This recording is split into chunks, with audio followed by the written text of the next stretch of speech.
Welcome student, welcome to Yeshwan coaching classes, and today we are going to study chapter number 1, the world since 1991, and go to page number 7, and the topic is multipolarity and regionalism. Multipolarity और regionalism, इसके बारे में आज हम लोग पढ़ने वाले हैं। अभी देखो मल्टीपोलैरिटी क्या होती है, रीजनलिज्म क्या होता है, ये तो हम लोग बाद में देखेंगे। पहले हम लोगों ने क्या पढ़ा था, बायपोलैरिटी। बायपोलैरिटी यानी दो सुपर पावर थी, जैसे अमेरिका था और रशिया था, बराबर। और उसके बाद फिर हो गया यूनिपोलैरिटी, यानी एक ही सुपर पावर पूरी दुनिया में रह गया, उसका नाम था अमेरिका, यूएसए।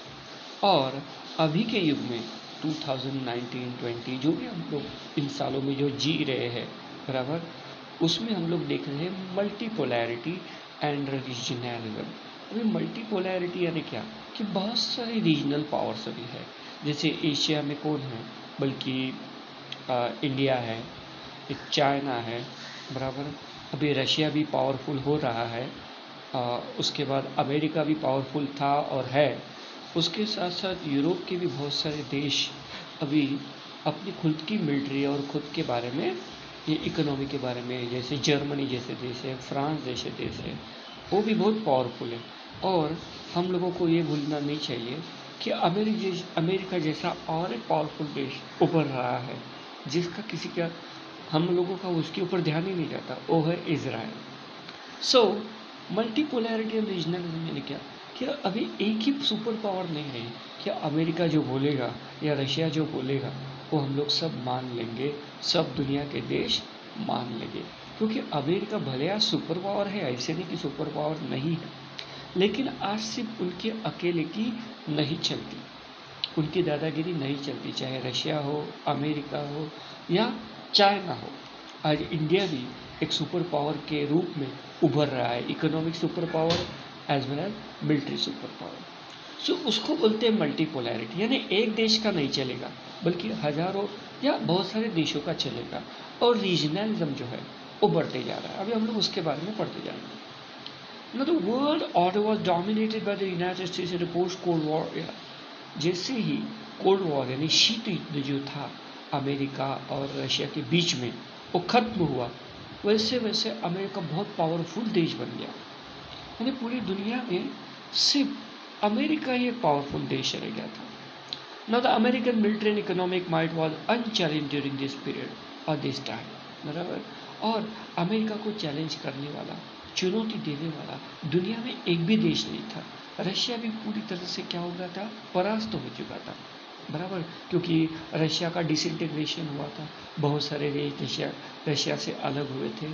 और रशिया अभी, अब एक बोलना गलत होगा, लेकिन उस समय में 1991 से लेके 2000 तक रशिया एक गरीब देश बन चुका था। उनके पास उतना पैसा नहीं था, उनकी मिलिट्री के पास पैसा नहीं, अगर पैसा नहीं तो मिलिट्री कैसे चल सकती है। सो अमेरिका एक सुपर पावर था उस समय में। Now the American military and economic might was unchallenged in this period, this made it the only super power. और एक ही सुपर पावर थी पूरी दुनिया में, अमेरिका। पूरी दुनिया में किसका डंका बजता था, अमेरिका का। This made it the only super. However, economic rights and military capability are not the only criteria to become and remain a superpower. लेकिन सिर्फ आपके पास आर्थिक ताकत है, आपके पास पैसे की ताकत है, या आपके पास बहुत पावरफुल मिलिट्री है, इससे ही आप सुपर पावर बनोगे, ऐसा नहीं होता है, बराबर। क्योंकि सुपर पावर बनने के लिए बहुत सारे अलग अलग पहलू है, अलग अलग चीज़ें उसके लिए। सो it is the amalgamation of both the hard power and soft power that shapes a country to become a world power. Hard power यानी मिलिट्री पावर, इकोनॉमिक माइट, एक ताकत।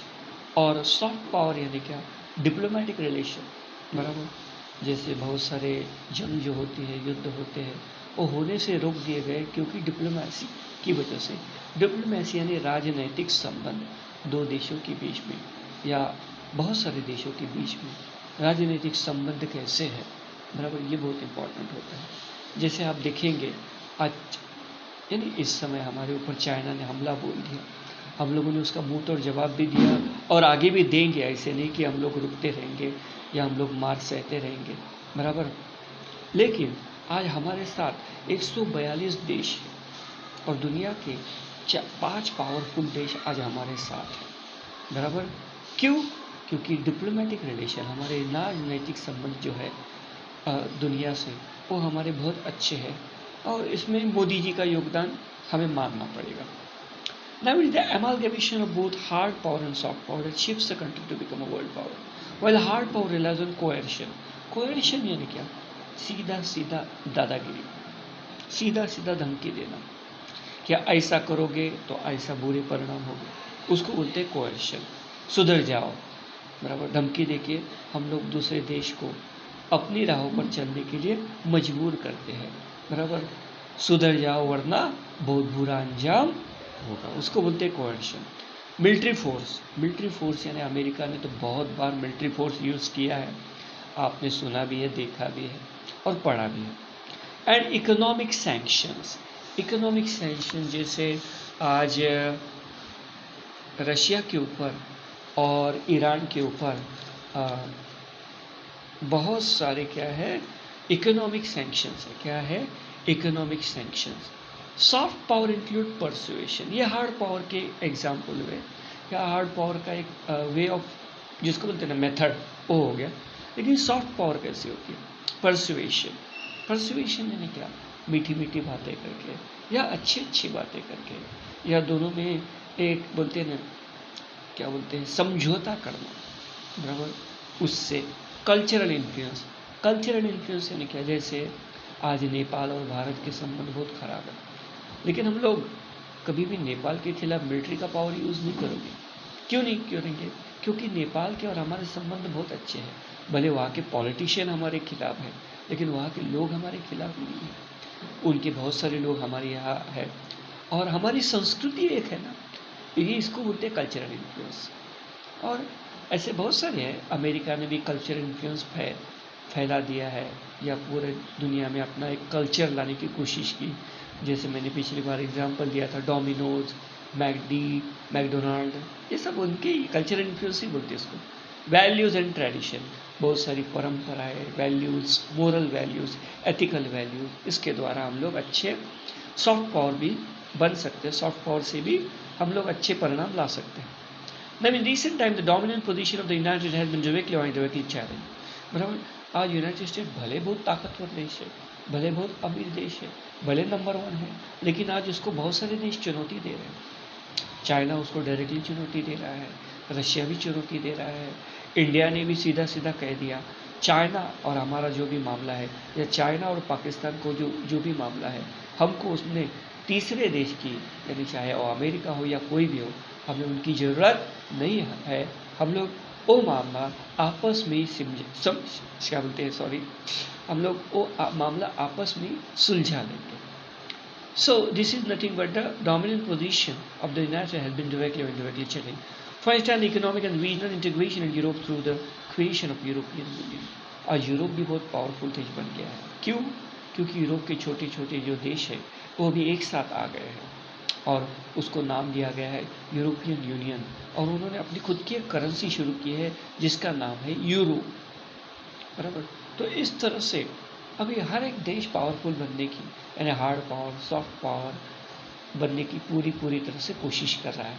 तो इसमें अभी एक ही सुपर पावर यानी अमेरिका का कुछ भी नहीं चल सकेगा। Now the rise of Asia through the presence of China and Japan followed by India the global world order. बराबर, जैसे चाइना तो पावरफुल बन गया ही है, उसके साथ साथ जापान भी अभी बन रहा है, और इंडिया तो चालू ही है। इंडिया अभी सुपर पावर बनने वाला ही है, क्योंकि बहुत सारे देश ये कोरोना वायरस की वजह से, पैंडेमिक की वजह से, ये महामारी की वजह से चाइना के विरोध में चले गए हैं और इंडिया की तरफ उनका झुकाव हो रहा है। तो ऑब्वियसली इंडिया को सुपर पावर बनने का पूरा चांस है, मौका है। सो now the military resurgence of Russia and the growing importance of new regional organization have come to define a shift from a unipolar to multipolar world order. बराबर, अभी Russia भी militarily powerful बन रहा है, भले इकोनॉमिकली इतना powerful नहीं है, लेकिन मिलिटरी फिर से रशिया क्या बन रहा है, पावरफुल बन रहा है। चाइना भी बन रहा है, इंडिया भी बन रहा है, इजराइल भी बन रहा है, यूरोपियन यूनियन भी बन रही है। तो उसकी वजह से क्या हो गया कि अमेरिका की जो डोमिनेंट पोजीशन है, नंबर 1 पोजीशन है, वो खतरे में आ गई।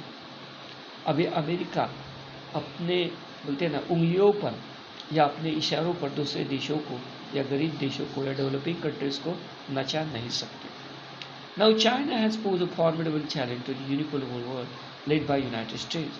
और चाइना ने सबसे बड़ा एक चैलेंज दिया है, चुनौती दी है अमेरिका को, बराबर, क्योंकि आज सबसे पैसे वाला देश अमेरिका के बाद है दुनिया में तो वो है चाइना, बराबर। और मिलिटरीली भी चाइना बहुत स्ट्रॉन्गर बनते जा रहा है, ताकतवर बनते जा रहा है। Now चाइना's rise to global prominence can be attributed to rapid economic progress with the introduction of market reform in the mid-1970s under Deng Xiaoping leadership, बराबर। अभी चाइना में प्राइम मिनिस्टर नहीं होते, वहाँ प्रेसिडेंट होते हैं। तो वहाँ कम्युनिस्ट पार्टी के डेंग जियाओपिंग जो थे, उन्होंने 1970 में ही चाइना में कैपिटलिज्म लाने की कोशिश की। यानी चाइना आज भी कम्युनिस्ट देश है, लेकिन बिजनेस सेक्टर में, सर्विस सेक्टर में, ट्रेड सेक्टर में उन्होंने कैपिटलिज्म लाया। कैपिटलिज्म के जो प्रिंसिपल्स होते हैं उनको अपनाया और चाइना की इकोनॉमी जैसे 1970 में ही खुल गई, ओपन इकोनॉमी थोड़ी थोड़ी शुरू हो गई, बराबर। और the most dramatic phase of which begin only in 1990। और 1990 के बाद तो पूरी दुनिया ही क्या बन गई, एक ग्लोबल विलेज बन गया, बराबर। Now China has increase its sphere of influence with ambitious economic projects one belt one road. One belt one road जिसको हम लोग ओबोर बोलते हैं, बराबर, ये भी चाइना ने शुरू किया। यानी ये जो रोड है वो चाइना, इंडिया, पाकिस्तान से जाके ईरान और यूरोप तक पहुंचता है। और ये उनका एक एम्बिशियस प्रोजेक्ट है, बहुत महत्वाकांक्षी प्रोजेक्ट है। और वो क्या करते हैं कि पूरी दुनिया में ताकतवर बनना चाहते हैं। And China Pakistan economic corridor